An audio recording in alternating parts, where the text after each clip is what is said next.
Itu yang menyebabkan saya sempat bingung.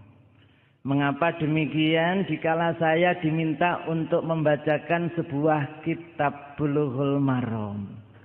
Saya berusaha menerangkan dan menerjemahkan sesuai dengan asbabul wurudnya, juga tak buka. Dikala itu saya yang punya baru yang namanya Subulus Salam.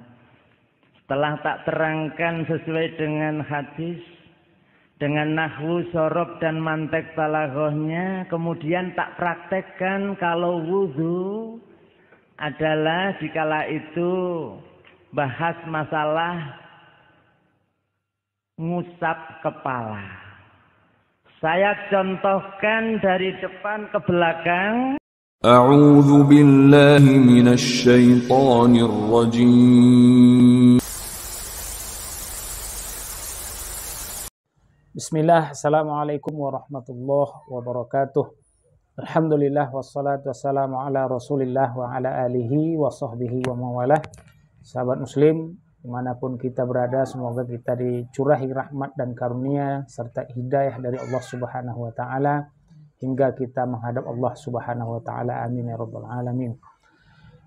Baru-baru ini atau belum lama ini kita menyaksikan sebuah video yang cukup viral di media sosial, terutama di YouTube, yaitu tentang khutbah Kiai Marzuki, di mana isi khutbah yang disampaikan beliau di sebuah masjid pada hari Jumat adalah mengenai tentang ajakan melaksanakan sunnah Nabi SAW dan menjauhi bid'ah.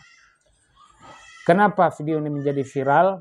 Karena ternyata isi video yang disampaikan ini persis atau mirip seperti yang disampaikan oleh ustadz-ustadz salaf atau yang mereka sebut dengan Wahabi.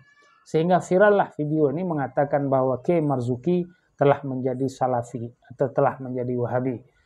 Namun beberapa saat kemudian beliau atau Kiai Marzuki akhirnya melakukan klarifikasi. Sebenarnya beliau tidak condong kepada salafi Wahabi. Itu hal biasa saja, kata beliau. Sahabat muslim, kita pada kesempatan kali ini tidak membahas Kiai Marzuki. Jauh sebelum Kiai ini ternyata ada seorang Kiai NU dahulunya belajar mondok seperti orang-orang NU pada biasanya. Tetapi pada suatu saat akhirnya beliau ini meninggalkan amalan-amalan yang biasa selama ini dia amalkan. Kenapa? Karena membaca atau menerjemahkan sebuah buku yang bernama buku Subulus Salam atau Bulughul Maram. Bagaimana kisahnya? Kita lihat video berikut ini. Setelah itu saya pindah pondok lagi, bertahan sampai lebih 10 tahun. Kemudian saya ditugasi oleh kiai saya untuk membuat cabang pondok pesantren. Yang akhirnya salah satu kiai saya dawuhnya dengan bahasa sindiran, mosok kon ngernet terus.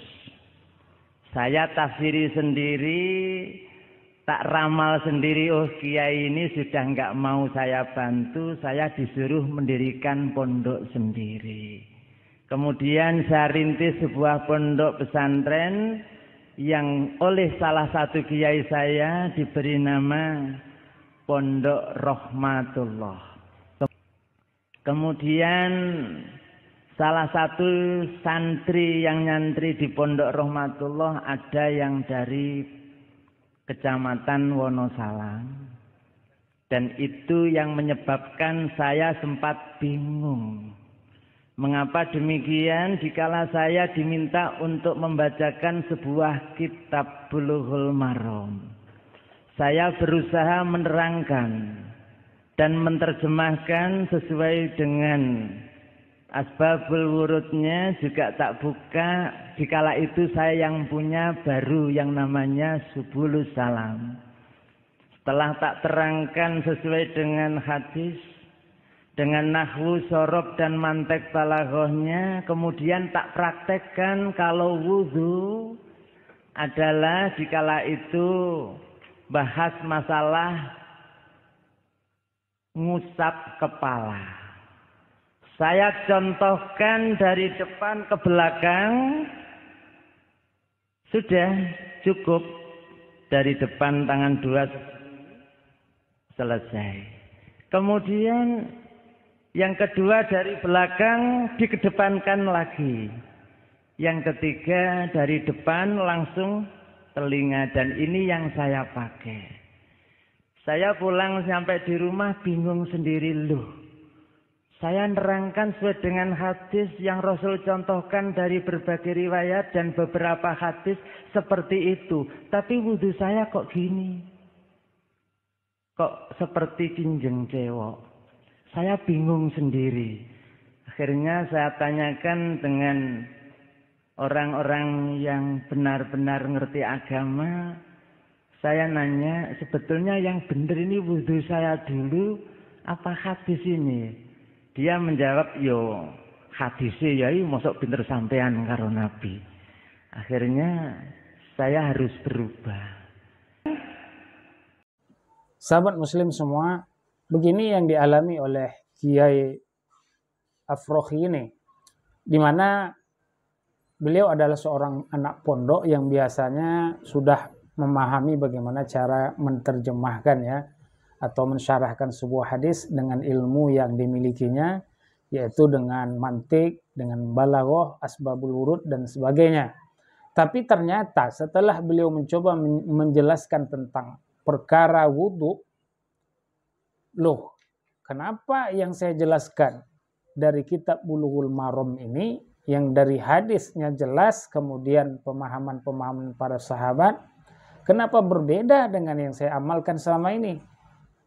Ya, ini yang membuat kiai ini menjadi bingung sendiri dan mencoba bertanya kepada orang yang dianggap lebih memahami, mana yang lebih benar, apa yang sudah diamalkan selama ini atau hadis yang barusan dibahas dan dibaca dari Bulughul Maram tadi.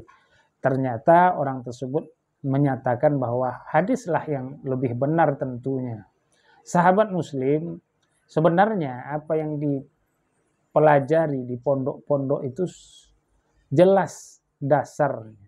Dalil-dalilnya juga ada. Tetapi terkadang pengamalan sehari-hari itu berbeda dengan apa yang dipelajari. Seperti yang dialami oleh kiai ini. Ternyata di Bulughul Maram cara wudhunya itu berbeda dengan cara wudhunya selama ini. Nah, cara wudhu yang diajarkan di hadis Bulughul Maram tersebut adalah mengusap, seperti yang disampaikan tadi, mengusap sebagian rambut sampai ke belakang, kemudian menarik lagi ke depan. Kemudian ada mengusap sampai ke belakang, kemudian langsung mengusap telinga. Ini yang ada di hadis. Akan tetapi malah berbeda dengan pengamalan yang diamalkan selama ini, yaitu cuman membasahi bagian depan saja. Inilah yang membuat Kiai Afrohi ini menjadi bingung. Sahabat muslim, itulah kisah dari Kiai Afrohi Abdul Ghani tadi, yang mana beliau akhirnya menemukan manhaj salaf dari hadis Bulughul Maram yang disarahkan atau yang diterjemahkannya tadi. Ternyata berbeda dengan apa yang diamalkannya selama ini. Akhirnya beliau betul-betul mendalami daripada ilmu agama yang berkaitan dengan manhaj salaf.